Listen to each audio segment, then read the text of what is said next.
And when you get up to, like, I think at 5, you can't move anymore. Like, your speed drops to 0. But can you still attack? Wheel me to that dragon! Swoop me!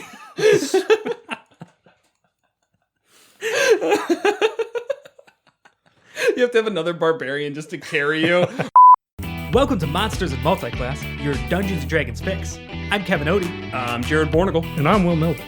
And we'll be hanging out with you for a while to talk about anything and everything D&D related. This week we're taking a look at the Barbarian Fighter Multiclass, and then later on the Kuo-Toa from the Monster Manual.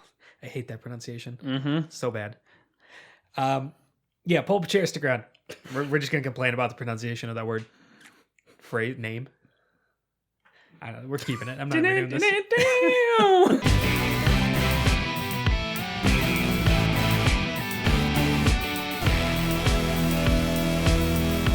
All right, so before we get into our multi-class, just wanted to say that we're going to be doing a cross-promotional thing with our friends, the Crafty Gamers, a company that provides tabletop-inspired merchandise. We'll be talking more about that at the promotional break after our multi-class. But it involves a giveaway. It does involve a giveaway, and it involves smelly stuff.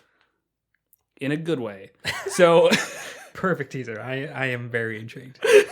Good. Smelly stuff. Good. Well, stick around to the end of the multi-class, Kevin, and you can find out. But you cannot enter into the giveaway. That seems just kind of silly. Yeah. Yeah.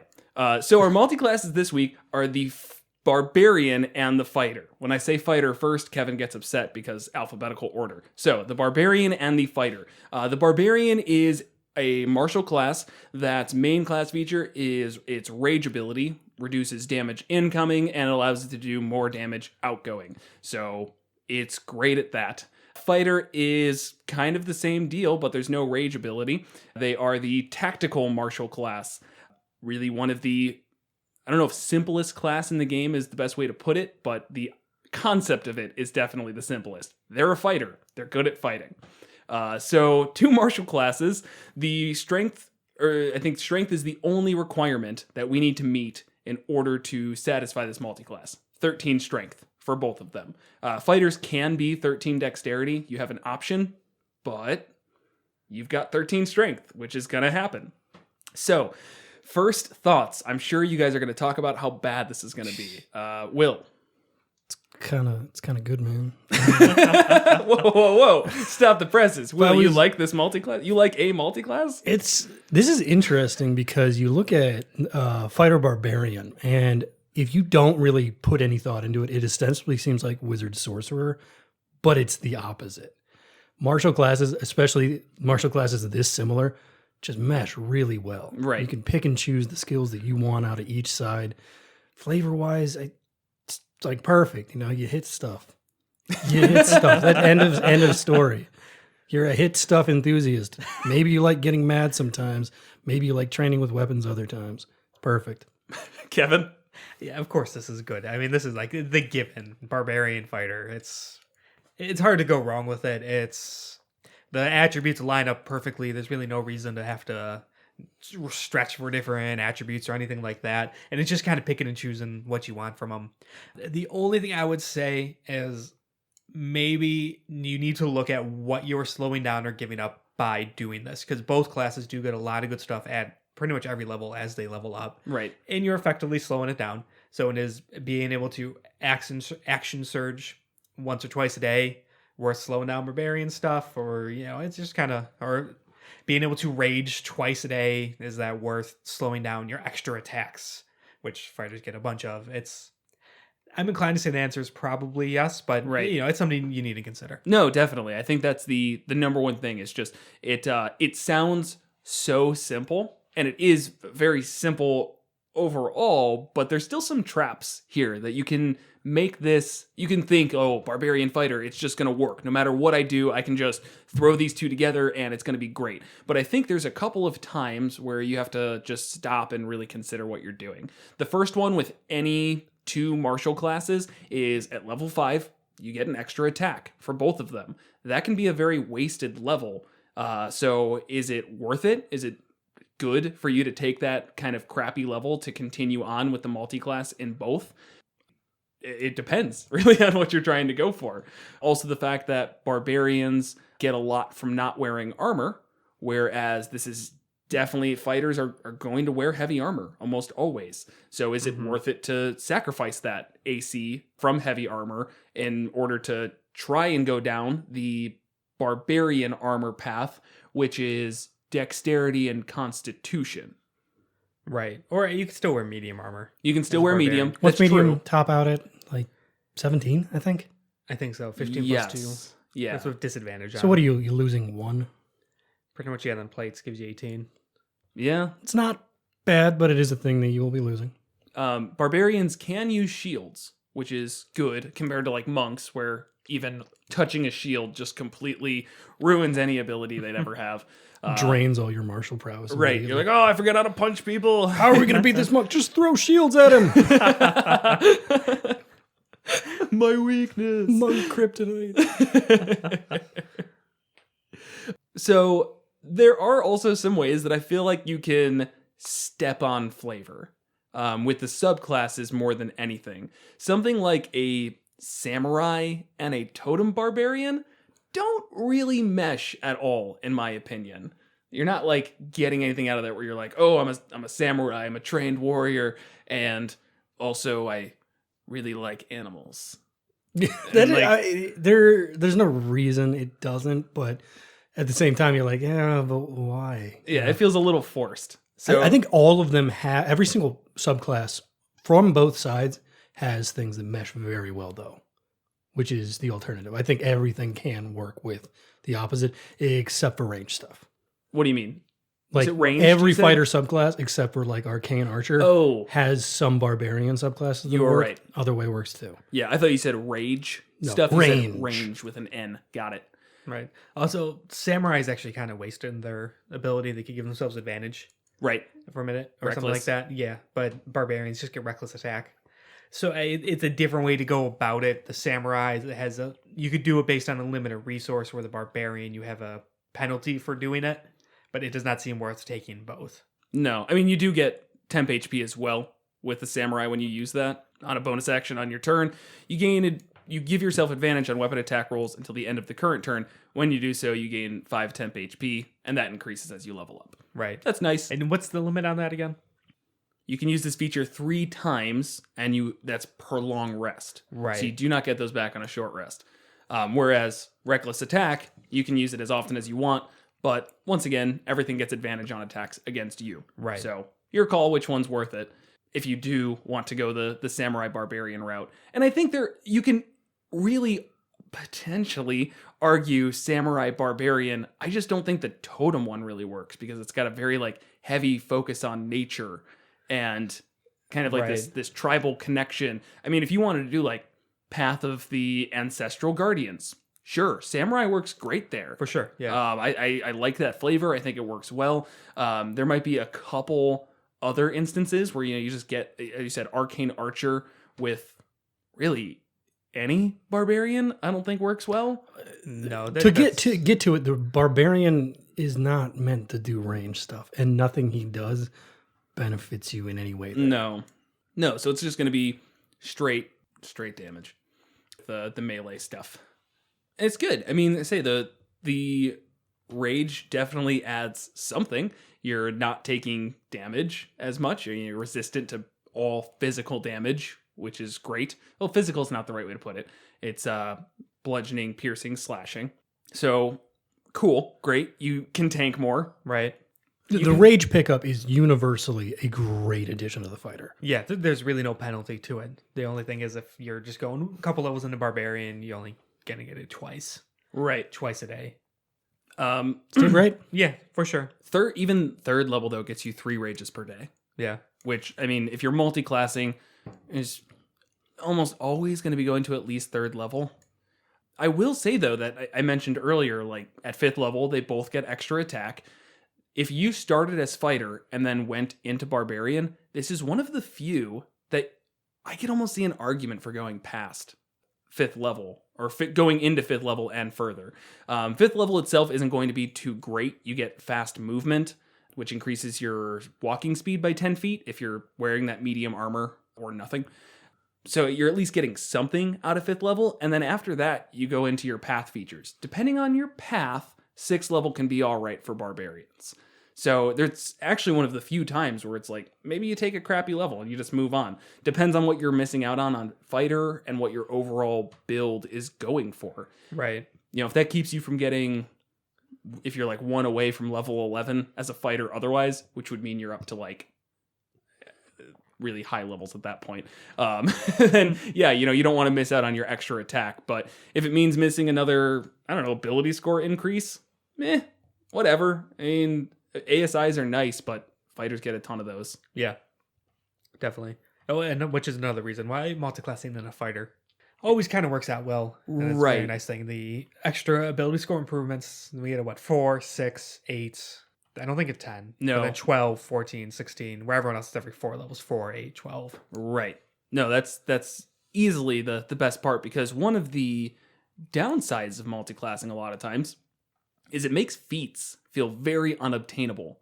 Whereas with the fighter, it's like, yeah, I mean, do I really need to raise my strength again? Let me take a feat. That'll be much better. Right. I mean, something like this combined with Sentinel, Yep. you know, it's just going to be Great awesome. Weapon Master. Great Weapon Polearm Master. Any of those. I mean, all of the great martial feats, which I think those are the 3. I don't know if there's other, but regardless, Right. they're there, are just going to make this so much better. And going fighter makes it less scary to give up an ASI there. For sure. To talk some specifics, you could build a character that's kind of focused more on doing crits. Barbarian, whatever, and however high you're going with them, they're the Barbarian being your main focus, and then 3 level dip into fighter, and ultimately going champion. So at first level, you're going to get a fighting style, which of course is going to be really beneficial for Barbarian, and they get, I think, any fighting style. So take like great weapon fighting or something like that. You get your second win, you get your action surge, and then take a level in champion, which gives you improved critical. So then you crit on 19 to 20. And then barbarians get their brutal critical. If they crit, they get to add additional weapon dice onto the crit, and that goes up as they go into it. And then just for fun, be a half orc, which they get. I was waiting for it. Yeah. Where you just basically get another one of those dice. Yeah, I think you get to reroll one. Yeah. No, you just get an additional half damage die. Okay. Yeah. So in this case, at level 9 for the barbarian, if you're a half orc, you're getting 3 damage die for your criticals. Right. 1 your normal, 2 for your barbarian crit. No, I guess it'd be 4. It would be 4. You're getting 2 additional. That's pretty crazy. Yeah, So actually. to paint like a really optimized thing, this is a great point of using a D12 weapon. Yeah. Yes. 4 D12 on an attack is kind of scary. Yeah. 10% of the time. Yep. 10%. No. If you're level, when you're Yeah. level 12, that would be. Because 9 in barbarian, 3 in fighter. Right. Pretty impressive. Yeah. So you're getting 4d12. If you go, get the fighting style of Great Weapon Fighter, I think it is. The rerolls. Yeah, Yeah. one of them lets you re-roll. I always mix up Great Weapon Fighter and Great Weapon Master. I don't know why they didn't. Great weapon fighting. Okay, they really should have split those up more. That usually is better with a great sword. So maybe, I guess you really wouldn't go that route. The D12 is still going to be better. But re-rolling those 1s and 2s is still pretty nice. For sure. I've always thought that it was an underrated build. Nobody really likes champion because there's just not much to it. And like, what, a fourth of their things is the just useless adding your strength to things you're not already adding your strength to or something. But if you do kind of crit max it, you can really do explosive amounts of damage. Especially, this is only champion, but once they get to 18 through 20 crit, that is a lot of crits. It is. When do they get that? Like That's at 18th, 19th, or 17th. 15th level. 15th level. That's a long way to go. Yeah. But, It is. you know, So that's outside of the multi-class. That's just as a champion, but I still think that's good. perfect world as usual. If you're going like 17 into fighter, 3 in barbarian, that's pretty good. You're not going to be able to get the brutal criticals. Right. Honestly, I think you might be better off trying to get that brutal critical. Yeah, I agree. And then this is talking perfect level 20, I know. But if you are 11th level fighter, 9th level barbarian, you're getting 3 attacks. And when those crit on a 19 or 20, you're getting that 4 damage die, all D12s. I mean, you're going to be putting out some damage. Right. On the other side of that, though, I don't know if I'd want to play that character where it's all just based around the dice roll. Like, even more so than D&D already is. Right. Where it's like you're just okay unless you're critting. Yeah, that character would actually be cursed with 1s. Yep. I guarantee it. Crits like 3 times the entire campaign. Like, I built my entire class around this. Well, Yep. them's the breaks, kid. Well, that's the complaint about champion is what do? I run up and hit it. Yeah. Well, yeah. we've said this about barbarians too. What do? I rage, and then I go run up and hit it. Right. Yeah, I mean, there's definitely going to be, in my opinion, more fun choices. First off is Battlemaster. I love Battlemaster. I think it's probably my favorite fighter subclass. It's, it's simple. It's kind of generic fighter. But, you're getting these crazy maneuvers that turn the tide in your favor, like trip. You can trip somebody, do some extra damage on that, and now you're getting advantage on those attacks. So that's great. You're actually, putting some thought into what you're doing instead of just running up and hitting it. So that's one good start. Going into Barbarian doesn't hurt you at all, as your maneuver saving DC is 8 plus proficiency plus strength or dex, depending on what you're using. In that case, it'd probably be strength. For sure. Whereas when I tried multiclassing into a Battlemaster as a Paladin, that kind of hurt me. Because we were pretty high level when I finally got 3rd level into Battlemaster. And at that point, my save DC was like 14. And really not that much was getting tripped or getting frightened or whatever I had. Because, I already made my choice of going into Charisma or whatever. Where this one, it's like, what choice? What are you talking about? My strength's already 20. And what is it? Proficiency bonus. We'll ignore that. We'll say 13 plus whatever your proficiency bonus is. You're going to be pretty high up on that save DC pretty quickly. For sure. And then you just take whatever one makes sense. I mean, I feel like even just a 3-level dip into Barbarian, and again, 3 rages a day, adding +2 damage on all of those hits because you're raging, and then you're just a really good Battlemaster. Yeah. Yeah, I mean, you could go like Ancestral, Guardian, and their first ability is really great, where if you're raging and the first thing that you hit, it like sends your ancestors on them or whatever, and that's enemy has disadvantage on anybody except for you, and if they hit anyone else, that person has resistance to the damage type. So you could actually have like a tanky fighter. Right. And you're doing a great job of just making sure that you're the one focused. You run up to the big bad evil guy, whatever, or the boss of the fight, and hit them first, and you say, I got this, you guys take care of the little guys. Right. And that's going to be very helpful at just controlling the battlefield and making sure that, when your wizard is casting a spell and concentrating on it, they can hold it, because they're not going to get that big damage thrown at them, because it's going to be thrown at you, or they're going to have a, disadvantage on the attack at least. And Ancestral Guardians just kind of continues that ability. Like, even at 6th level, they can use the reaction and just reduce damage, which is also really good. It is a lot of stuff that protects your casters, Right. which can be very important and somewhat hard to do when you are the fighter and you're like, I need to lock down this area, and then something just leaves and you're like, oh, well, I can't really follow. So good luck, wizard. I expect you to do your best. It's like, well, at least you can reduce the damage by 2d6. Now the saving throw for their concentration's easier to maintain. Right. Things like that make it just a really good choice, actually. I think I like Ancestral Guardian for this build a lot. For sure. And then there's also always the classic Barbarian. Right. Totem Warrior. Which is probably the best 3-level dip you can mindlessly pick as a fighter. Right. Yeah, how can you argue with it? Resistance to all damage except for psychic. Yep. Great. Yep. Well, raging, which you would have 3 times a day of. And when you're raging, you get +2 to all your attacks, advantage on the strength throws, and you also get reckless attack. And then 3 levels of D12 for hit die instead of D10. That's something we very rarely mention, yeah. but that is a nice little health bonus. Yep. Yeah, no, that scales pretty. I mean, not scales, just that's a nice bonus. Yeah, You're a not little bit extra health. right. Why not? Yep. Yeah, they both have the same saving throws, strength and dex, so that doesn't really matter there. And you're probably not going to be wearing heavy armor, so it really doesn't matter when you go in first. But Yeah. I mean, there might be some like just skills that you get. You probably get skills with fighter, but I don't think you get any skills going into barbarian. Sure, you get something. Not what I'm saying when you multi-class into barbarian. Oh, I wouldn't okay. expect you to. see what It's you're possible. I don't have it up because it's not like we're doing a multi-class podcast, or I should just have quick reference to that. Didn't you say you were going to go over the rules of multiclass? Because I admitted I don't know them. Yes, one of these days. We'll do that one of these. Yeah. All right. So, I mean, Fighter's got a lot more options on the just generic skill pick, but This half of it's the damn same. right. I will say though, this is probably one of the better grappler characters you could make. Porque.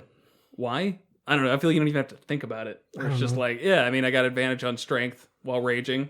Great. It's all right. You're a fighter, so you Yeah. can battle master, do Yeah, some like trips okay. and such. It just kind of combo well. Yeah. Okay. The battle master is what makes it. Otherwise, Yes. it's just being a barbarian. Yeah, no, totally. Is Mhm. what would do it. But yeah, the battle master being able to take the attack action. Right. The first attack they hit, they use the trip attack, knock them prone. Second is used to then grapple, Right. and so then they're prone. Right. So you still get your hit in and do damage while also ending it with them prone and grappled. Right. Because usually that takes your entire turn. And then 2-weapon fighting. do it. You just take your bonus action, make another attack. Sure. Can you 2-weapon? Oh, you just hit him. Yeah. Sure. Yeah, bonus Go action, for yeah. it. Yeah. Yeah, nothing's stopping you there. Yeah. Yeah, and raging. I don't know if I said it giving you advantage on the grapple checks. Mm-hmm. Great. Yep. Yeah, and if Perfect. you're the barbarian, then as it inevitably beats up on you because you have it pinned. You it's, just laugh. Hmm? Just laughing the entire Yeah, time. Like, yeah, it's all resistance. I'm a barbarian. Plus, its attacks would have disadvantage anyway, so. It's so mean. That'd be frustrating. In single target combat, this thing is just going to explode stuff. Yep. In such great ways. I mean, the only chance you have is basically sending an army against it, being like, "Yeah, you can't just single them out. You gotta fight through 30 of my minions. Go have fun." Right. Or just larger enemies. If it's huge yeah. or more, they can't. This won't work. That's true. That's true. Is there? Until they get enlarged from enlarge reduce. There we go. I know that the grappler feat sucks. I'm just trying to remember. Does it let you ignore the size? No. They clarified that bullet point means nothing. Well, it was one of the good. most frustrating errata I've ever seen. It's like, yeah, that one, no, that's not a thing. We changed the rules associated. Ignore it. It's like, Oh my come god. on. Yeah, because I could see that being like a benefit then. It's like, oh great, I can, grapple huge creatures. No, you just need a pocket wizard. Perfect. And you can be enlarged at least. It's okay. One thing I would like to mention. Such a bad feat. Are you looking it up? Yeah, I mean, I just double checking what was on it. Could you please just, for the folks at home who maybe not too familiar with Grappler. So, first point's not terrible. You have advantage on attack rolls against a creature you are grappling. Okay, But that's if you have them prone and grappled, you do anyways. Right. Then you can use your action to try and pin a creature grappled by you. To do so, make another grapple check. If you succeed, you and the creature are both restrained until the grapple ends. So it's an entire action to do what shove to does. apply, restrained to both of you. Versus you can use half of your attack action or one attack of your attack action to knock them prone and apply restrain to them because they're grappled, so their speed is 0, so they can't stand up, and then while they're prone, melee attacks have advantage on them, and they have disadvantage on attacks, very similar to restrained anyways, without applying it to yourself. Yeah. That's called an oversight, I believe. Hey, you can do something worse. You're actually worse at grappling because you now have that option. Restrained, I guess the differences are if they are just restrained, all attacks have advantage, not just attacks within 5 feet. Oh. Where if it's prone, attacks not within 5 feet are actually at disadvantage. And also, it's a really small point, but I guess it's technically a difference. And then also restrained creatures have disadvantage on dex saves, and there's nothing with that with prone. There isn't. Oh. The problem with that is a lot of the dex saves you may or may not be making will blow you up too. Right. Right. Well, I mean, not entirely true, because if like your cleric is casting Sacred a cantrip, Flame. Sacred Flame, really just all cantrips and stuff that are single target. It's just Sacred Flame, man. It's not just Sacred Flame. That's the only worthwhile one that I can think of. No, that has you a might dex be save. right, actually. It's A unimportant. dex save cantrip. Yeah. Or just spell in general. Single bonfire. target deck save. Disintegrate.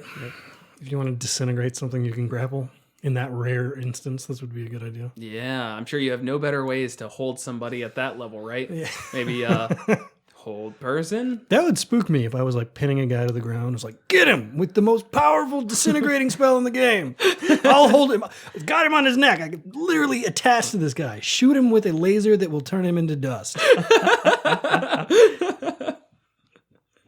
But you're a barbarian, so I'm sure you trust the wizard. What other barbarian subclasses work here? There's the Zealot. I mean, does that do anything particularly interesting? Zealot's with this? initial one kind of sucks. You do some extra damage, right? It's Wait, no, I'm thinking the Rage Beyond Death. You are thinking of a different one. That Oh, might be no, I'm Berserker. thinking of the Divine second one of the Fury. Zealot, Warrior of the Gods, where Raised Dead doesn't cost money. Yeah, that's not That's that more of interesting. a ribbon ability.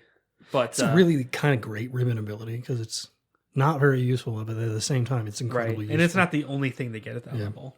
I Keep will that in say mind. though, if you're just looking to like not change up your playstyle at all when you go into this, Divine Fury is pretty nice.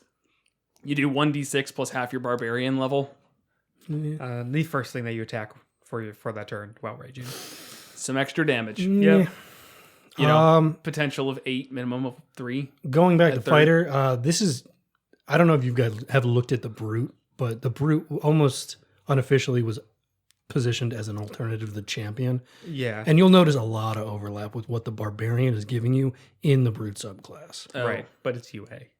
It is you. Which That's the only I mean, one we I as a consider. table use, but it's not. We don't really cover it in the podcast. No. I'm moving away from that. I feel like the recent UAs have made me kind of nervous about letting it at the table, unless we like admit that this is like Oh, that going to part. change. Yeah. I thought you meant you're moving away from not wanting to cover it in the podcast. Oh, no. Yeah. Yeah, no, we won't cover it. Yeah. That's fine. I guess we haven't talked about that in a long time. So just in case anybody is curious, our reasoning is the UA changes so much. They'll put something out. It could be absolutely ridiculous and never touched again. And we don't want to put this episode out there and using UA to justify something, which, you know, a year from now is completely irrelevant, completely changed. So we just kind of stick to officially published. And it basically says on there, Material. like, this stuff is not to be multi-classed. Yes, with. that's Like, true. Yeah, for sure. It's not ready for that. So, so we just ignore it. That's Yeah. fine. So at our table, yes, if somebody wants to play a UA, we generally allow it.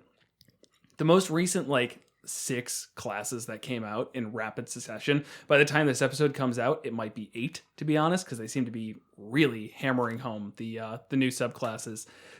Make me more nervous. They feel like they're just kind of thrown out there and not Just really kind of seeing what sticks. And yeah, which is fine. yeah, I think it's a because good way to do UA. I don't think it's a good way to allow it at your table. though. not a long-term campaign. No. Yeah, it's let's do a one shot. I want to do the Paladin Heroism UA. Fine, whatever. Yeah. I don't care. I haven't actually read those. Oh, really? Not the last one. Well, joke's on you. This is actually the podcast where we're talking about those UAs. Even though we just got through saying that. No, we're not gonna talk about guys, they're so good. I'm going to be like a warlock that's like Krakens and stuff. that one I did read. I thought it was cool, but you guys didn't like it. No, I liked that one. I didn't like the goo sorcerer. Oh, you're a sorcerer and you're also covered in slime. I don't care. But you like Spore Druid. Yeah, because It's I'm not not slime. covered in spawn. Yeah, I'm not just slimy. I have like Moldy. mold stuff. It's different. What if it's slime mold? Slime molds. Oh, that actually would be cool. Dope. You can make them eat stuff. Make it do a maze. Yeah. You've seen that? Yes. Yeah. I take it back. Science is super cool. So completely off track. What were we talking about? no, You're talking about the brute and What I'm saying about the brute is not about multiclassing. I'm saying that a lot of what you would be getting out of this, you could get through the brute because it is just doing more damage. It's a lot like a barbarian multiclass minus the damage resistance. right. And it is also one of the few UAs I actually like and has stuck around for a long time. So it's kind of in the sense like the Divine Soul Sorcerer is sort of like Sorcerer with Cleric already, Mm-hmm. and then the Celestial Warlock also with Cleric. Yeah. Yeah. It's Those kinda like make more those sense, classes where it's 'cause- sort of already mixed. Yeah, you wouldn't think that would exist, but they did a decent job mixing these two classes into just a non-multi-class. Right. And that's fair. And I think I like those classes still. They usually do kind of just like, you try putting it together with the other class and you're like, I don't really see why I'd do this. Like, this is kind of pointless. Redundant, Yeah. It's also worth noting that a lot of people, like not a lot of people who listen to this podcast are going to be like, I don't know if I can handle a multi-class. But a lot of people at the tables of people who might listen to this podcast would probably prefer just to have one class. Yeah. No, it's totally true. I mean, I think we should change that because, multi-classing is really not that hard. I still don't actually know how you do it, man. Oh my God. You keep saying that. I've only ever It's done. not true. All right, I've only ever done 46. a 1 level dip in a multi-class. That's true. But I've done it twice. we're here to theory craft. Man. Every time it was warlocks. I've only done it once, and it was a 3-level dip into fighter. It's not about how often you do it. It's about how long you look at the numbers. We also have a tendency to play long, very long Right. campaigns with long-term characters. That does kind of limit. If we kept doing a bunch of one-shots, I bet we would all have a lot more crazy multi-classes under our belts. But Yeah.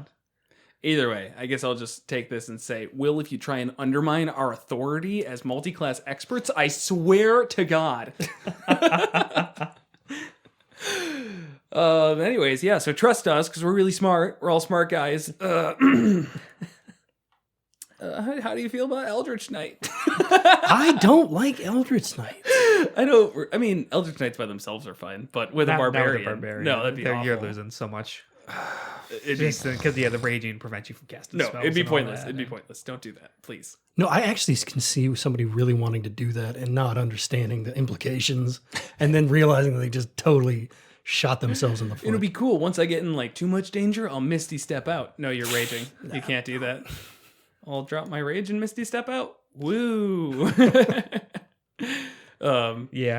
Like the war magic feature level 7 where you could do a cantrip and then make a melee attack. It's really awesome, but again, as a barbarian, You're raging. Why would you bother? Right.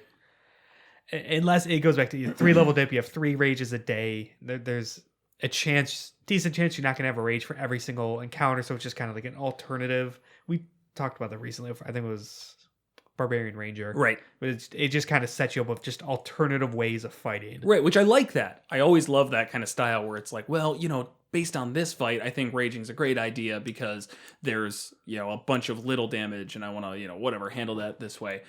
Whereas like Ranger, if you're using Hunter's Mark, okay, I'm not going to rage because there's one enemy and I need to kill that really quick. Right. Sure. With this one, I think that both classes kind of do the same thing to an extent, which is hit stuff till it's dead. And you're going to have a lot harder time of finding those completely different play styles. Right. Like midway through. Yeah. Eldritch Knight, you're really limiting yourself. Yeah, Like, because especially they don't really have a lot of out of combat spells. no. So, I mean, sure, you might, if you do let's say a 3-level dip into Eldritch Knight, the Barbarian who found a book, great. Maybe it makes more sense than going 3 into Wizard. Then you're getting some good stuff. You get Action Surge, you get Second Wind, and then you get whatever 3rd level Eldritch Knight stuff is, which is the Weapon Bond. I like that. I think you could do that while raging without issue. Yeah. And then you get a couple of spells, which, as you said, are not going to be good at all out of combat. Honestly, no, there's some good ones. You get Shield, but I'm saying if you're out of rages. But as you are taking a 3-level dip into it and you continue on in Barbarian, it becomes less and less useful because you have less times where you're not raging. Right. I mean, how often do you run out of rages as a Barbarian? I mean, maybe I won't say never because maybe your DM has a good way of setting that up that you're able to they hold you. If you're held for a round, you lose rage because you didn't make an attack and you didn't get hurt. Right. Great. Okay, that's one way to drop it. And if that's the case, you've got some shields in your arsenal. Yeah. Oh, you know what'd be Doesn't a worth dick DM move? If you've got a barbarian and you're just sick of their shit, you just roll initiative. There's 20 goblins.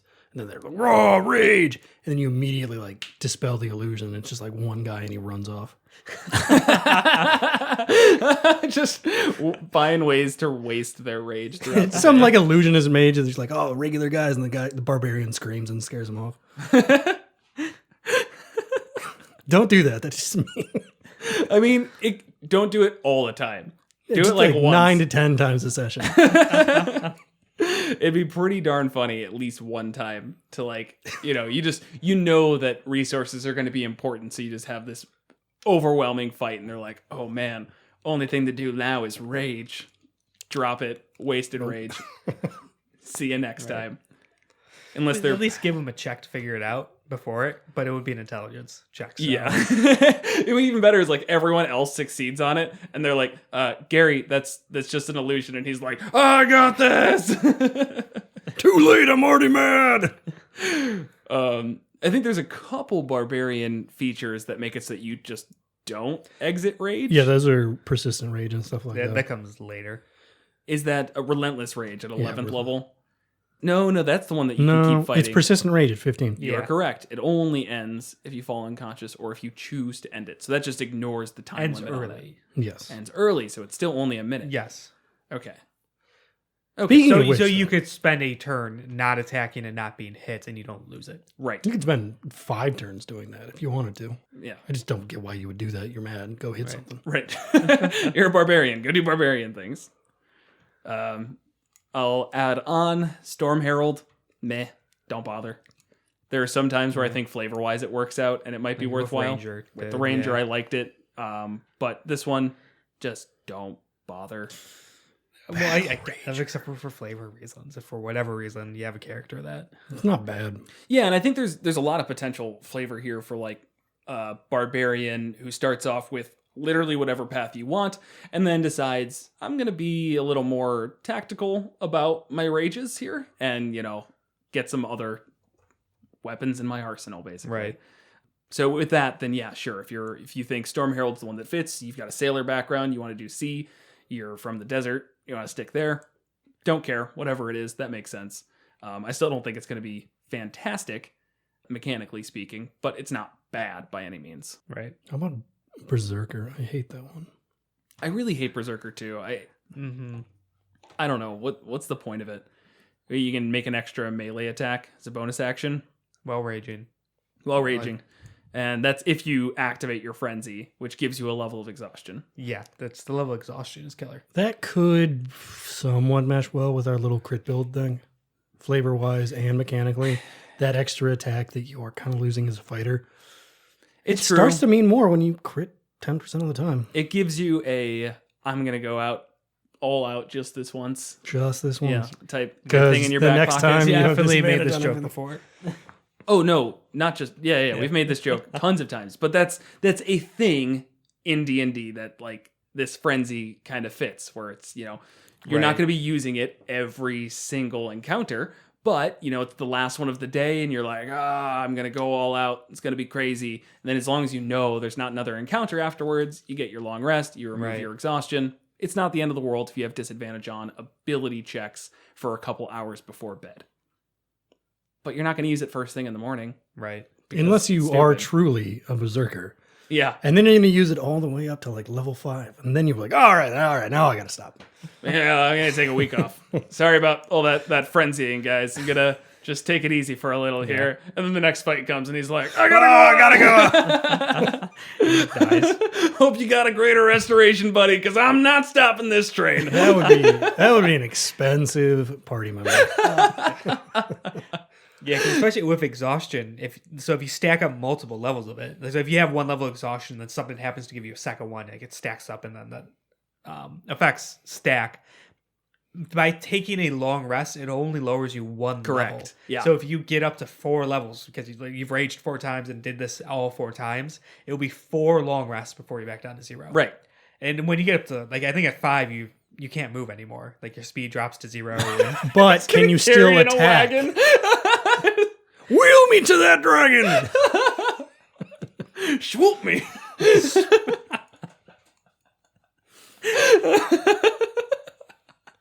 You have to have another barbarian just to carry you, or a furball, because they can they've got that huge carry capacity, and just throwing you. Yeah, level 5 speed reduces to 0. 6 is just death. You just die. Right. So you could just kill yourself with this. Yep. That's why I was saying, like at 5th, you use it, and you're like, you better have a greater restoration ready, because For the record, you don't die until your frenzy's over, I think. Now at 3rd, you get disadvantage on attack rolls and saving throws. Reckless, man. Every time. Yeah, 2 is speed half. 1 is disadvantage on ability checks. reckless every time makes it even better. Like how obviously you're gonna do reckless every time. Every time. I'm gonna be honest. That is actually kind of a funny character. Yeah. I think it'd be very For a frustrating one for your shot. party, but Yeah. Yeah, for a one shot. Yeah, also, yeah, four levels of exhaustion, hit point maximum halved. resistant to damage, bro. I don't care. Yeah. No, it would be hilarious for a one shot because near like the final fight, you are going to be at the, like if you use it every single time, you're now going to be at that like 4 or 5 levels of exhaustion, and you're just like, don't care. Keep going. That would be a great end of the one shot. Though. Right, either your you death die, frenzy, essentially. Like you guarantee your own death as soon as the rage ends. Yeah. You're like, oh, I'm gonna kill this thing though. Right. Guys, I just met. I hope you bring me back. That guy was a little too intense. I appreciate what he did, but let's just keep the loot for ourselves and go home. No one has to know that we're going to use this. We didn't do anything wrong. We didn't do anything wrong. He literally killed himself with this. But guys, I have a revivify still. No, come on. He's probably gonna still be mad when you wake up. That'd be even better. He wakes up and immediately enters into a frenzy. Who killed me? You dare bring me back? You've only seen the beginning of my rage. That's hilarious. Somebody steal that. Oh boy. Yeah, and then 3 levels in fighters. So you can I don't even know why, man. For Battle Master to bring a more tactical side. Yeah. No, No. of course not. You go champion, so that way you can be even Crits, better. yes. And then, again, the really action surge just keeps it like it hasn't been explicitly stated in the way that it needs to be. Oh, yeah. Action surge as a barbarian is great. Just I love that. I love action surge. It's such a good dip for fighter. Basically, you get a second action on your turn. Yeah. Get it back on a short rest. The Short rest, right? Yeah, it's a short rest, yeah. which makes it so I was good. going to say, long rest would be a little more, but Yeah. short rest is just fantastic. I mean, there's Yeah, just so you could do well raging or whatever, and then get 2 extra raged attacks. I mean, stacking up that damage. Or if you're frenzy, just keep going.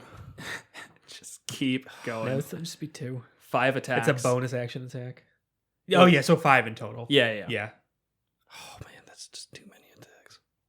One thing that always The monks are like a word. surprises me, or like just I forget about for barbarians, is the rage damage doesn't go up until 9th level, and then Just it's the only plus 2. +3. Yeah, it's +2 Yeah. until 9th level, and then it doesn't go up again until 17th or 16th. Yeah, I think that's balanced. So it's kind of in line with dueling.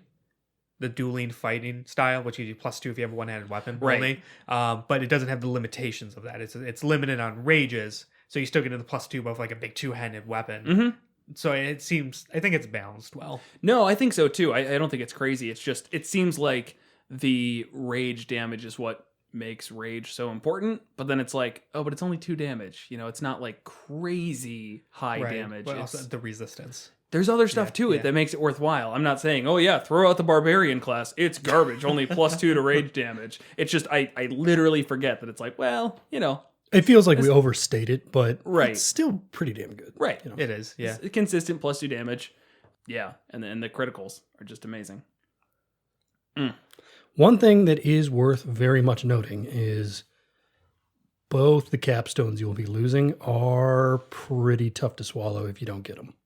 Yeah. I think the Barbarian's capstone is like maybe second best in the game. What's number 1? Number 1 for me is the Druid, which just breaks the game entirely. Unlimited wild shape. Yeah. Especially if you're a moon druid. Oh, it's It just just breaks it. You're 120 hit points every single round just for free until you die of exhaustion. Yeah. That's not you broke the game. Anyways, But this one's close with +4 to strength and constitution up to 24. That's Yeah. insane. Very much and then the so. fighter one is what, the 4th attack? 4 attacks. Fourth attack. Which is, fantastic as well. Action surge, 8 attacks. That's And you get action surge twice per short rest by then. Wow. Oh, yeah, I forgot that goes up. Yeah. And Fighters are great. fighters are great. And that's, I mean, So are barbarians. with 2 rounds in. I hit the Demi-Lich 16 times. Yeah, really. Where is it? Jeez. Yeah, Action Surge at 17th level, you get a second use of Action Surge and a third use of Indomitable. We could just choose to re-roll a saving throw. You failed. Yeah. Now, Action Surge, I think it doesn't have any limitation. You could use it twice in a round. So you could have... So. That doesn't sound right. No, that's Push yourself beyond normal limits. On your turn, you can take one additional action. So if you're Action Surging twice... I think that means like on your turn you can take one. Oh, no, additional I'm sorry. Final thing, but only once on the same turn. Okay, yeah, there we go. That is correct. Okay, but So still, it takes you 2 turns to hit the damn lich 16 freaking times. right. Well, raging. While raging. With a maul. So it's 32 extra damage. No, you can't well, rage. That's where you lose it. That's because this is 20th level. Oh, you're right. Oh. This is where that's what I'm talking about. Wait. because Not entirely. Well, okay. You're still going to get close because 17th level fighter gets you the second action surge. So I guess that doesn't really matter. You're getting 3 attacks, all of them raged. I didn't want to hit him. What is that? 12. 12 times. That's not enough. 16 times. But Well- 12 times well rage with the bonus damage. Well, that's tempting, but I want to hit him 16 times, especially with my crits. When you absolutely, champion, yeah. definitely have to hit him 16 times. Fighter level 20. Just wait for the wizard to hold him. Oh, God. That's why demi-liches and other high-level things have. Legendary That's resistance. it. Thank you. Yes. But like reckless attack. Get around all that. Oh, shit. Yeah. I mean, Well, who you don't cares? get the auto crit. You don't But get- you're right. But yeah.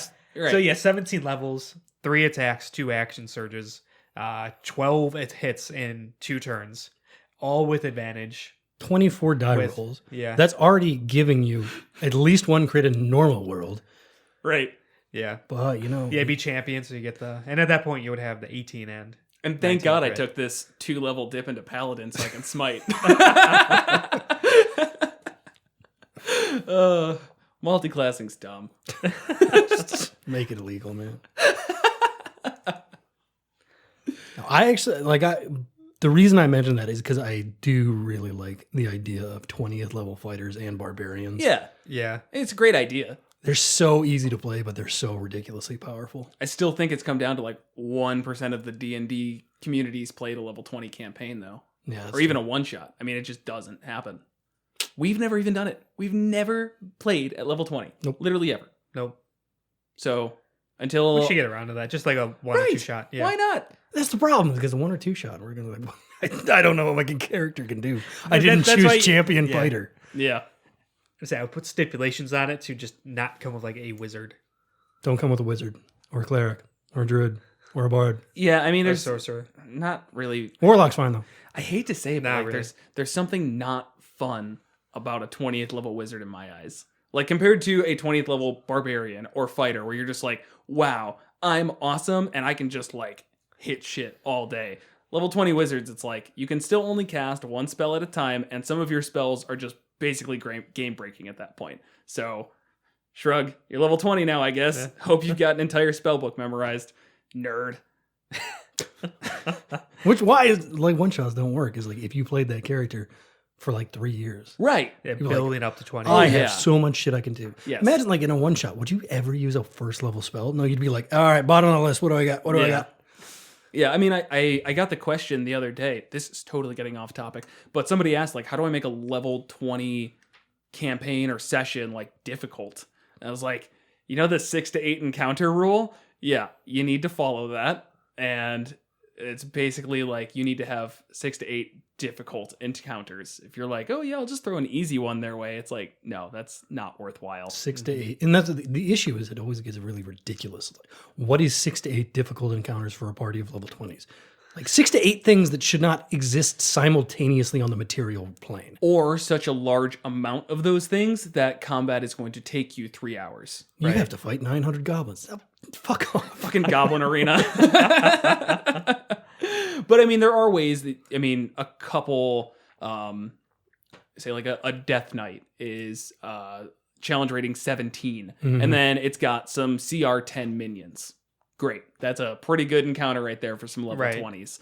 Dragons are an obvious. Sure. Ancient Dragons. dragons at But that that's point. the daily combat. It's like, oh, time for 6 to 8 ancient gold dragon fights today. Yeah, when you get to the point of 20, the campaign needs to be coming to an end. Right. Or it's just a one shot, and you're at the point where you're like fighting your way through the 9 hells. Right. Though apparently now you could do that starting as level 1. But You don't actually get to the 9 hells until Okay. level 5. Okay. Is it a 1? This is 1 to 13. Okay. Yeah. I'm You're drawing a fighting blank in on the name night, of what we're talking Descendant to Avernus. about. That's it, yeah. The new campaign, yeah. So, yeah, I mean, it's difficult, but you're right. You Right. should be finishing the campaign. Now, Yeah, the you'd be, only... like, hunting down the Trask and like, Right. the cult of ancient dragons who is trying to bring them about for whatever reason. Right. You know, crap like that. The only thing I could see is, like, if you were, let's say, you know, it's coming to basically the end of the campaign, you're like at level 17, and you're like, wow, setting up these encounters and having like multiple sessions between long rests is getting super over the top. Everybody levels up 3 levels. You're all level 20, and we're ending the campaign at 20, and we're going out with a bang. I could see that, because it's like, at that point, screw it. Everyone's got 9th level spells, and they're basically their max stuff. Get your capstone. Let's go all out. That's a good time. I could have seen doing that at the end of the Rin campaign that I ran I was forever just thinking ago. that, yeah. Like, Because we- I know you were getting burnt out for pretty much that exact reason when Right. we hit 17. But like, you know, if we did one more where I'm like, you guys are all level 20, I'm sure everyone would have been pumped. It would have been great. I could have made the last fight even more difficult, which is great. Ending still would have sucked. So, not a writer, man. So then, Barbarian, Fighter, I feel like we've said all we can about it. Yeah. But it is great. Do what you want. It's Do one of what you those- want. This is another open-ended one. As long as you stay away from range and magic stuff, you're basically golden. Yeah, I mean, pay attention to what levels you drop off. Like, there is the overlap of level 5 of extra attacks and your ability to score improvements on every 4th level. But if you're the fighter, then the 6 and 8 and 6 and 14, yeah. But Yeah. And I will repeat that I think it's really important to note that this is one of the few times where potentially taking 5 in each and, you know, going past 5th in each multi-class for Marshall can be worthwhile if you're doing it smart. Yep. And always listen to your grandparents. They multi-class before you. I think we're good to move on. We're at I think almost so an too. hour. Sounds good. Yeah. So before we do that, we'll have our promotional minute or 2. I mentioned earlier that today we are doing a cross-promotional thing with the Crafty Gamer. They have provided us with a little gift basket to give to one of our listeners. So they are giving us a themed soap and candle to go along with our multi-class and our monster of the week, the Kuo-Toa. Maybe I said that right. Kuo-Toa. Kuo-Toa? Why not? So at the release of this episode, keep an eye out for your chance to enter in on Twitter to get a gift basket here of Barbarian soap and their High Seas candle to make your combat on the high seas or just your campaign or session, whatever, get that extra depth to it, as I think there's a lot of ways to bring immersion into D&D. Some people use music, some people use minis, but one that's often forgotten is smell. The most nostalgic scent? No, not scent. Sense. Sense. Thank you. See, You're scent close. and sense. Yeah. So close. It's a really great way to bring you into the session. I've been using them for the past couple of weeks here in a dungeon I've been running, and it's just a good way to shift everybody's frame of reference into that dungeon-y feeling, or again, if we're on the seas, into that feeling. Yeah.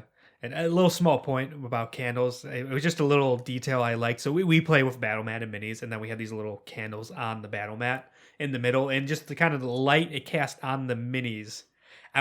It sounds like such a small, stupid thing that I'm really stretching here, but I'm not. I really enjoyed the lighting the candles provided to the minis in the battle map of making it just look a little more real. I like the harsh fluorescent lighting, just like beaming down from the ceiling. Like, this feels normal. I bet they've got this in a Beholder's dungeon. I should install some sconces in my basement. sconces. Yeah. Just put some candles on there. We'll play by candlelight from now on. True, old school, kerosene torches. Just here in your basement on your wood walls. We can heat treat the ceiling. Is that a really good use of our Soot time? marks are nice for resale value. I think asbestos works. Some of that in my tiles. So, find it on Twitter. That is monsters_multi. And we'll come up with some way, but there will be a tweet at least that directs you to enter in. And we'll announce the winner on our next episode. So that's all I got for the promotional bit. On to our monster of the week. Well, other than that, usual stuff. Follow us on Twitter. Leave us It a was all that review. was implied. Yeah. I was skipping that this time. Cool. I don't care. All right, monster of the week. All right. This week's monsters are the Kuo-Toa. Oh, I'm sorry, the Kuo-Toa? Kevin, help me out here. Yeah, Kuo-Toa. Yeah, okay. So we found out that we've been pronouncing this wrong for the past 4 or 5, since we ever found out about these monsters.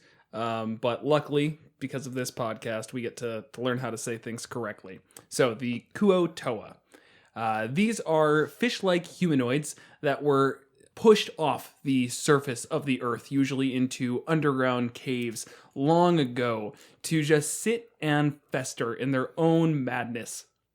And they have done something that really no other random D&D monster has done, is gain the ability to create their own gods. They have this weird ability where if they really truly believe that something is a god and worship it as such, they can literally transform it into a god.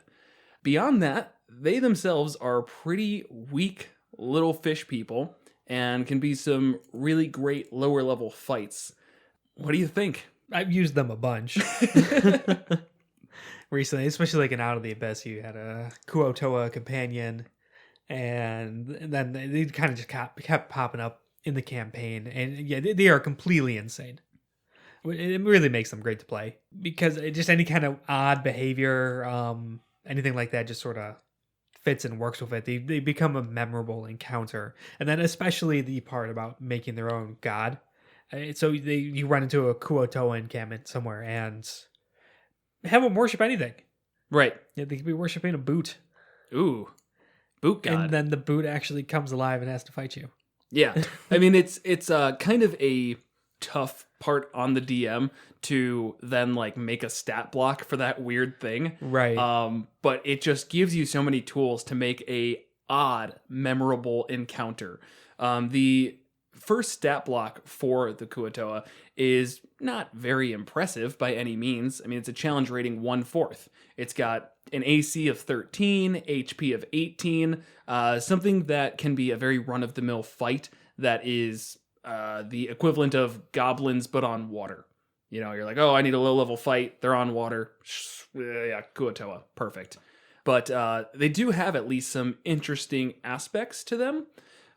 Small stuff like their slippery ability, or passive if you want to say, where they have advantage on ability checks and saving throws made to escape grapple, adds some nice flavor. They got slippery fish skin.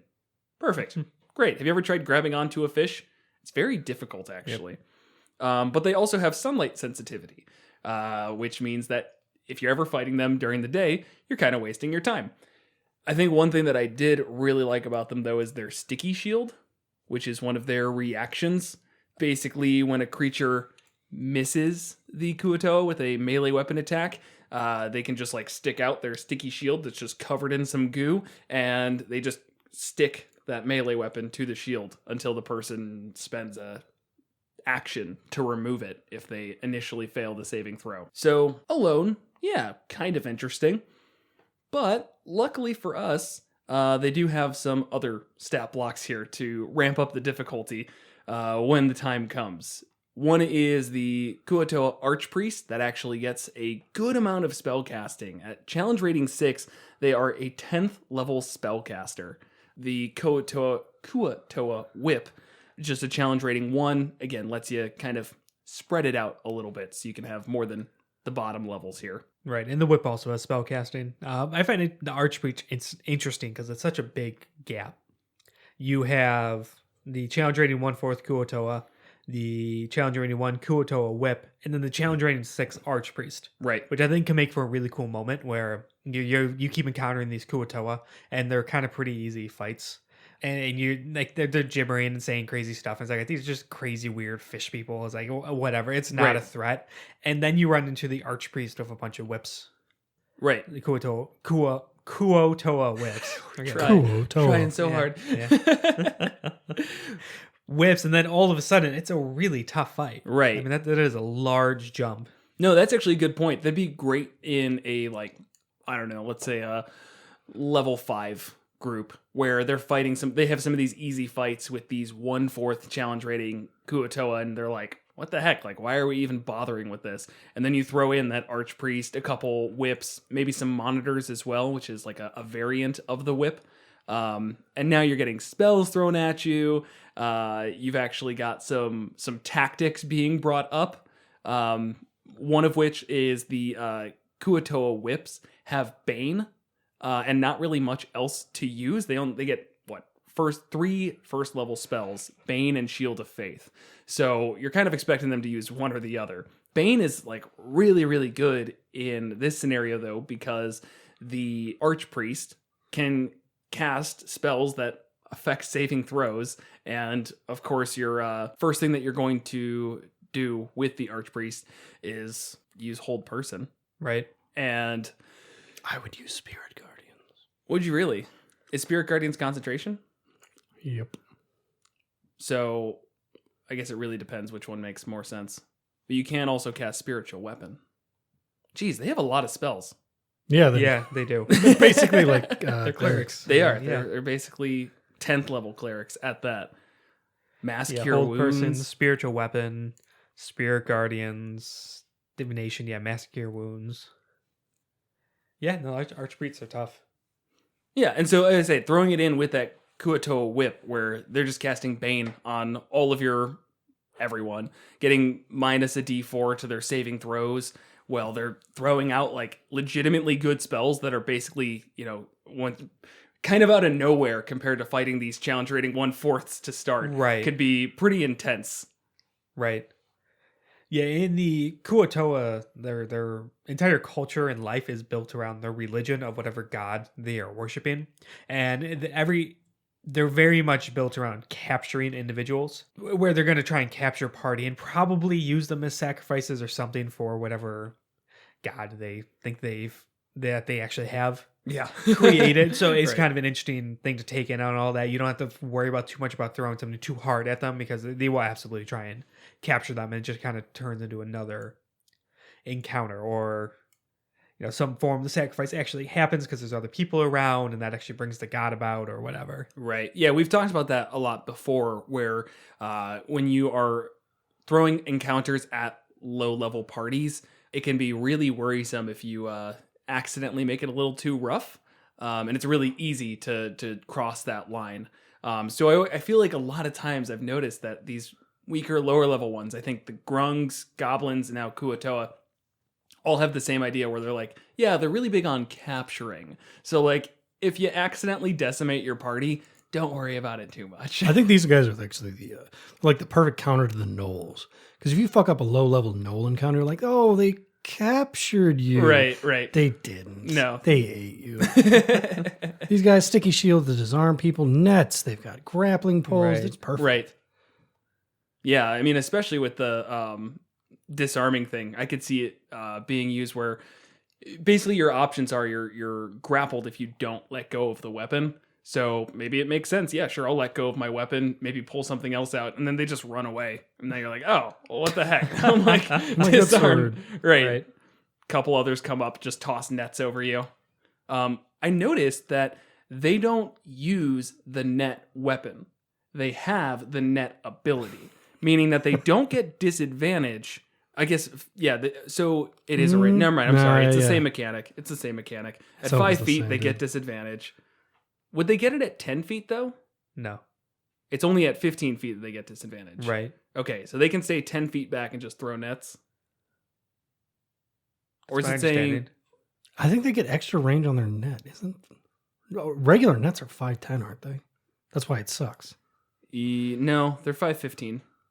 Then we've been wrong about nets the entire time, dude. Nets are actually amazing. Yeah, nets Getting are no, disadvantage. As long as you're just in that 10-foot range. which you always are. It's perfect. Oh, no, that's we're not dumb. how that works. We're dumb. Yeah. We're being really dumb. No, It's yeah, if yeah. you're beyond 5 feet, you're in the disadvantage range. Right. If you're beyond 15 feet, you, just You can't do it attack. at all. Yeah. Okay. That's what I thought. Yeah. Gaslit. Thanks. So Will. yeah, it's still always at disadvantage. Yeah, it doesn't matter. Their doesn't- challenge rating 1/4. Just It throw doesn't like matter. 90 of them. Right. Right. That's more your thing is you don't even have to have combat Kuo-Toa. You can just have net ones. I actually did that with the goblin fight at the beginning of this recent campaign, where basically there was goblins whose sole job was to just try and net people, because what the heck do they care? They're just here to throw nets. And it's really annoying, but it's a numbers game at the end of the day. If you have one person, or one Kuo-Toa in this case, just trying to throw a net, it's +3 to hit and disadvantage. It's probably going to miss. But if you throw 3 of them, one of them might hit, and then it's really frustrating to try and get out of. Right. They either have to use their action. Basically that. They're going to use their action. If they fail that, they messed up, because it's a DC 10 strength check. Or it could be 5 slashing damage. Yeah, which is still using your action. Right.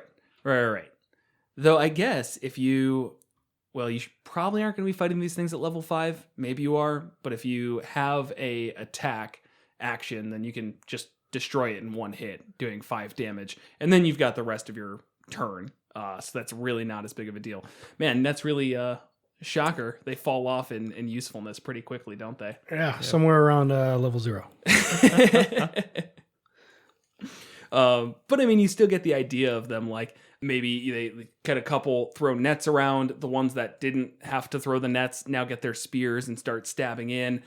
Maybe the person risks it for a turn because there's still a group of them around, and they try and make an attack. They miss. You sticky shield their weapon right off of them, and now they've got rid of their slashing damage. So now they have to throw it off. Right.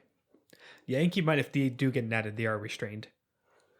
So they get disadvantage on all their attacks, Yeah, right? yep. Including the one to hit the net. Yep. I know that it's only, again, 10 AC, but it's Yeah. possible to miss. Yeah, and it's specifically slashing damage. A lot of times people do not have that. I can't hammer my way out of a net, Kevin. Nope. Nor pierce. No. Is A it rapier blown the fuck out. is a dagger slashing damage, or is it piercing? So I feel like everyone has a dagger on them. I'm not sure. But that one kind of bothers me, though, because it's like, It should be does a both. dagger not have a blade? Could I not just switch it up if I want to? It should be both. But then you're dealing with possibly not doing enough damage. You need to do 5, and the dagger's 1d4 plus your dex. So it could be 2 Or turns. strength. It's finesse. Yeah. But it doesn't have to be in one turn. No. Just dealing 5 slash. It has 5 health, essentially. Yeah, it's piercing, by the way. Yeah, but like, Boo. if somebody was like, oh, can I cut this with my dagger? It's like, oh no, it doesn't have a sharp side at all. It's just a pointy bit. Sorry. Just a tiny rapier, bud. I mean, it's a big knife. I feel like it's pretty obvious you can switch that one up. That'd be Just carry a short sword, man. everyone all the time. I'd be pretty upset, basically. Or you can if toss the that didn't work. damn net off you. That's- Yeah, that's probably the safer bet. It's true. You could have like a 20-minute argument with your DM about the nature of the damage of a dagger, or you could make a D10 strength check. Sure, it's not that hard. But if you're underneath that net and you've got an archpriest who's just hitting you with a spiritual weapon Right. and holding you there in the spirit guardians as well. Oh, that's a deadly combo. Yeah. I love that combo as a cleric with spirit guardians plus spiritual weapon. There's nothing preventing you from doing it, and you can just anything that's in there or casting it next to them. You just absolutely destroy them. The only other thing is if you have 2 of the archpriests and one of them uses hold person. Can you really have 2 archpriests? I mean, I got the impression they like just try and kill each other so much that it's not likely. No, it's true. I don't think there would be a good reason to have 2 of them, because the idea is that there's an archpriest and they've got their whips underneath them and maybe some monitors as well. But it does also talk about how basically the archpriests, it's their children, right? The whips are their children. Mhm. What's in at least one of? At least one of. Thank you. The idea is that they're trying to fight to the death to claim the throne when the archpriest dies. So I guess one way you could play it is, you've got one of the archpriests who's currently an archpriest in training. Now you've got two. Maybe you weaken it a little bit. It's kind of up to you. I could see some reasons for it. At the very least, enough to give it hold person. I don't know, man. Give a different monster, man. Fair. When you guys encountered the Kuo-Toa and Out of the Abyss, there were more than one archpriest there, but that village was splintering into multiple religions, and each one had an archpriest. And also, they did not get along. Right. Well, okay. Well, that's fair then. Then you have a three-way battle. Those are always fun. Yeah. Oh, like Halo. Yeah. Actually, 4-way technically, but it was just you. How was it 4-way? You're saying that Covenant. okay. The robot guys, Flood, and then like you in the back. Robot guys. What are you talking about? The mean robot guys with the lasers. Oh, yeah. You're saying okay when you were Guilty actually Spark. like in the The very end of the Halo campaign. Gotcha. Okay. Spoilers, dude. All right, so the robot you meet in Halo, not a good guy. Fair warning. I know that game came out 20 friggin' years ago. Is it that old? No, not yet. 2001 or something. It's just ridiculous. It's over 15 though. That's for sure. Yeah. I'm trying to think. I remember playing it with an elementary school friend, so. The good old days. Yeah. Do you even remember Halo coming out? 2001? Was it just kind of one of those things you were just always like, so Halo's always been in existence? No, Halo 2 was a thing. I had a lot of friends who played Halo 2. Halo 1 totally went over my head though, that's for sure. Combat evolved. Yeah. I'm just looking it up. I think it was 2001. Yeah. Yep. That was 11. And then Halo 2 was like 3 or 4 or something. Yeah. But yeah, that was definitely like I had a bunch of friends playing Halo 2. But I didn't have an Xbox. I think I got a GameCube like in 2006. So it's pretty late to the game on everything. Maybe 2005. It doesn't matter. Years are just made up. So what's better than the net is for the Kuo-Toa whips, they do get their pincer staffs, which don't apply restrained, but they can grapple on a hit, which is always really nice because then, their speed's reduced to 0 at least, which could then make it easier to throw on a net. Maybe not. No. But it gives them the ability to do some battlefield control, which I really like. Right. And it's a 10-foot reach. Oh. The idea, it's basically like a pole with pincers on the end to like reach out and grab somebody and hold them there. I gotta say, the art does not get that message across. Yeah, it's kind of shortened. But they actually have these in Japan. Because in Japan, nobody's got guns. So when someone's freaking out in Japan, they usually have a knife. And the cops will run around with these like, not pincher staffs with the horrible blades on them, but like big Ys, and they'll like pin the guy to a wall while they like disarm him. Huh.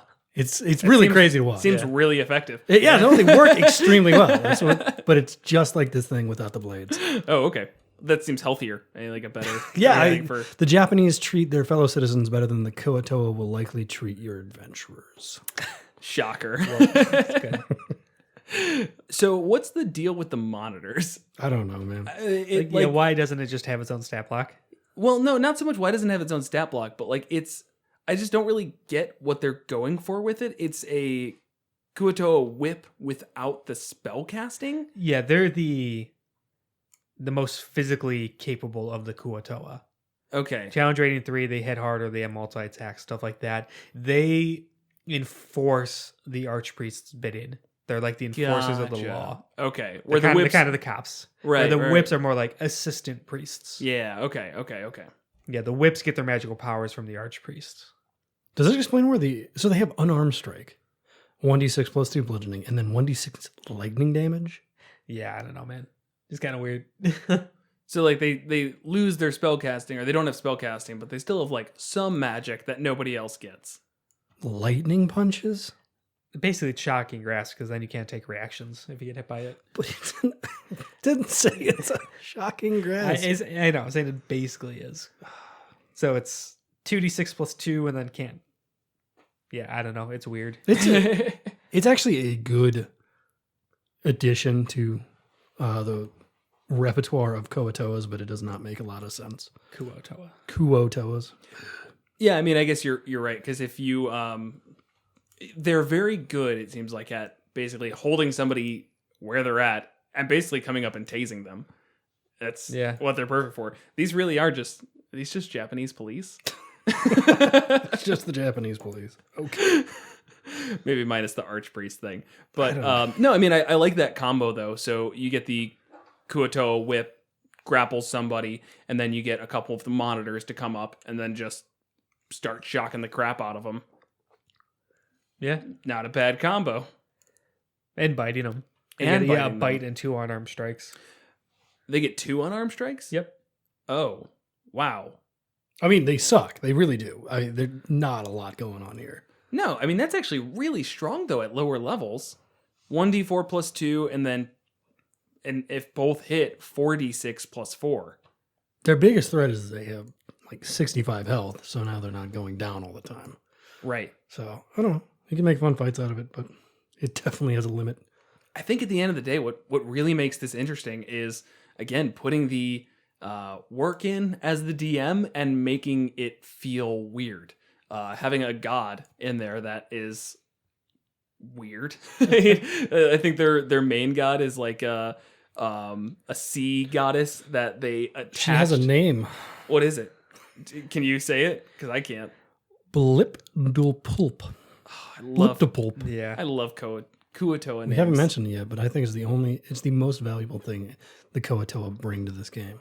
It's just their names. Horrifying. They all names. sound just like bloops and blops. Just dropping stuff in a lake. Yeah. So good. But that was really fun and out of the best at the Kuo-Toa village. Shloop-de-bop. Yes. Shloop-de-bop. But yeah, it's the Sea Mother. It takes the form of a female human with a crayfish head and crayfish claws and a shell covering her shoulders. And it basically was come up by a Kuo-Toa, put these pieces of a crayfish on a statue and then started worshiping it. And then it became real. Yes. And like, it just, if that's the written stuff, the things that a DM with too much time could think of, could be really good. I actually used these once in a campaign that neither of you played in. It was I had like a pirate campaign basically. And you played in it for a little bit. You were a lizard detective. Yeah, we did fight those. They were just, you didn't do anything. It didn't, no, because I set up this whole thing where like basically there was an island and these bandits landed there, found some Kuo-Toa, realized that like what they were and what they could do, the Kuo-Toa ended up worshiping their leader as a god, gave him magical powers. I was like, they're gonna land on this island, discover it, and like really feel compelled to just go through this entire fight, and like free the Kuo-Toa. And they all just landed and they're like, so these little fish people are just like your servants? And they're like, yeah. Like, and you're a magical guy with just a bunch of powers and really powerful, and yeah. All right, well, we'll see ya. And they just left. I was like, yeah, that makes sense. Why would you fight that? I was part of that. That was in the you raid were? campaign. Yeah, at the very beginning. Like When I we messed up. remember we went to yes. Island and all that. Hey. Yeah. Yeah, it was kind of around that. Okay. Yeah, I remember. Yeah, not fighting it, and then we were like saying, like, so, do you have any like ambitions to leave this island? Like, no, I just want to live the rest of my life here. Kuo-Toa serving me. They seem happy. Right. If it wasn't me, it'd be someone else. Right. Like, And it was great just fun. it was so funny. I just like, it was one of those times where I realized like, I don't think I set that up very well. I personally think that is a perfectly viable way to play your game. Is you don't have to do stuff. No, you're right. Kind of sightsee and have fun. No, I think that was Role-playing actually adventures. it accidentally became a good exploration pillar thing. Where it's Right. like, there's just an island out there where these bandit guys are just like ruling the Kuo-Toa. Right. I remember I was confused because when you were talking about it, I was thinking the Sahuagin, which are a little bit they're not like the Kuo-Toa at all. No. They're like militant and not insane. But Right. yeah, the Kuo-Toa are like fun versions of the Sahuagin. Kuo-Toa.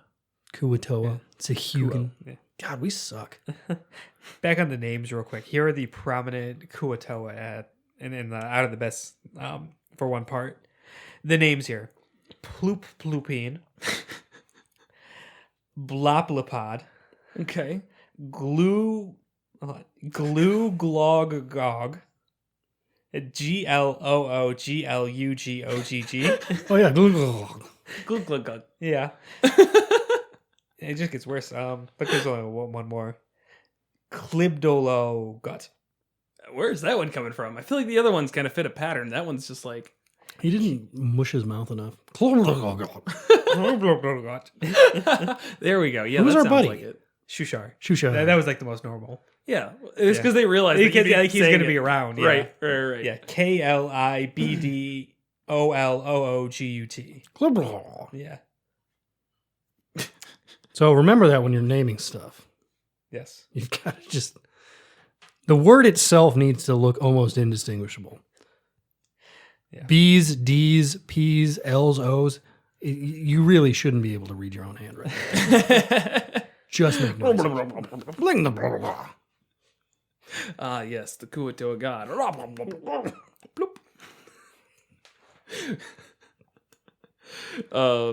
But yeah, they're fun. I really appreciate when you can throw spellcasting into the low level fights. Yeah. And these clerics are, I don't know, they almost kind of make me nervous.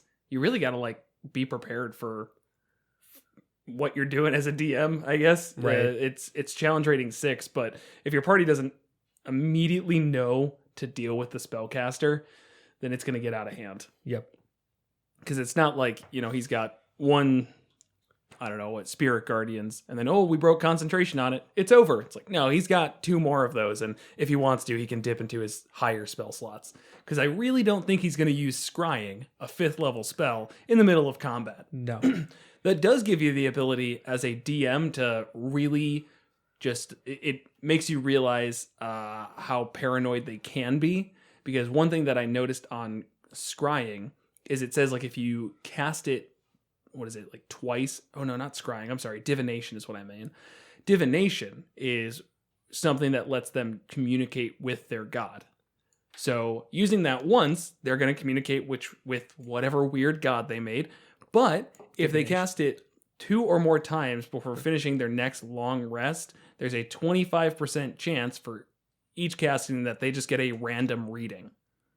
So when you're a PC and you do that, that means that, okay, maybe I'm going to get some bad information.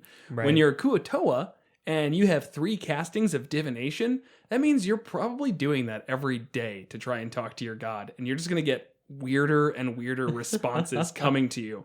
So not only are they going to create this weird god out of nothing, but they're also not even going to have any idea what it actually wants. And they're going to bastardize that too. Oh, blah, blah, blah, blah. What should I do? Throw every rock in the village into the stream. And your players run into them. It's like fervently throwing every rock they can find into the stream to please their god. Exactly. And all it does is just continue to make that god more powerful. So everything is wrong that comes to it, but also in its own way a little bit right, because they just make it right. They're weird. They're very weird and gross. Little fish people. I don't like them. The way they look, at least. Yeah. All right. Anything else on the Kuo-Toa? That's all I got. Yep. Okay. Same. Cool. Thanks for listening. And don't forget to go on Twitter and look for our tweet about the Crafty Gamer for your chance to win a gift basket of soap and candles. Next time on Monsters and Multiclass. I was going to do a vampire voice, but I can't do it after that.